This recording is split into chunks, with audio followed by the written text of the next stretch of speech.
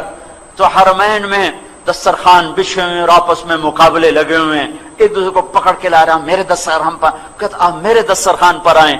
وہاں چھینا جھپٹی لگی ہوتی ہے اور بڑے بڑے شیوخ، بڑے بڑے سردار عرب خود وہاں قہوہ تقسیم کر رہے ہوتے ہیں، ساتھ ان کے نوکر ہوتے ہیں.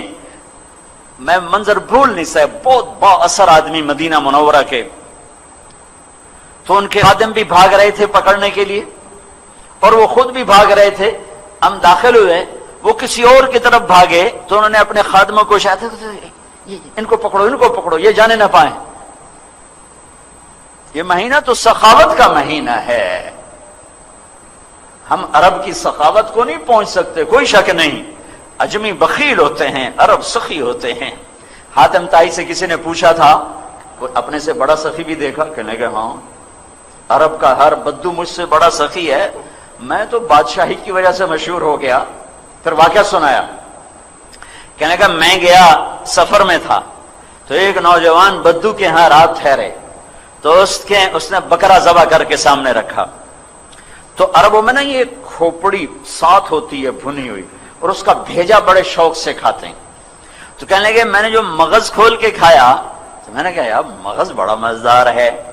تو نوجوان اٹھا اور آ کے سریاں کاٹ کاٹ کے مغز نکال کے کھلاتا رہا، پکا کے کھلاتا رہا. جب میں صبح اٹھا تو میں نے دیکھا اس نے 100 بکریاں ذبح کر کے صرف ان کی سریاں کاٹ کے بھون کے ہمیں کھلا دی تھی. اور میں نے اس سے کہا اے نوجوان تیری جائیداد کیا ہے؟ کہ یہی جو پڑی ہو جو دیکھ رہے ہو، 100 بکری. کہ یہی میری جائیداد تھی. ارے تو نے اپنے لیے کچھ بھی نہ چھوڑا؟ کہ مہمان کو خوش کرنا ہمارا شیوا ہے. تم کیسے بیٹھے مسلمان ہو کہ ہر تاجر چھرا لے کے بیٹھا ہوا ہے، کیا کپڑے والے، کیا کھانے کی چیزوں والے، ہر کے ہاتھ میں توری دھار کا خنجر اس ذبح کرنے پہ لگا ہوا ہے. میں اس دیس کا باشندہ ہوں، میرے ماں باپ کی قبریں اس دیس میں ہیں، اور اسلام کے نام پہ 2 ریاستیں 14 صدی میں بنی ہیں، ایک مدینہ کی ریاست، ایک پاکستان کی ریاست. اور 27 رمضان کو اللہ نے اسے وجود بخشا.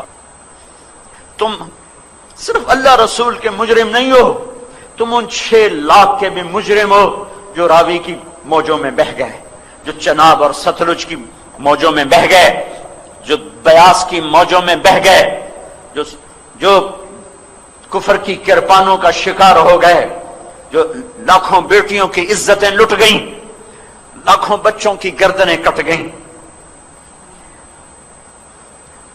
تمہیں ان کے سامنے جواب دینا ہوگا. اللہ رسول کی باری تو بعد میں آئے گی.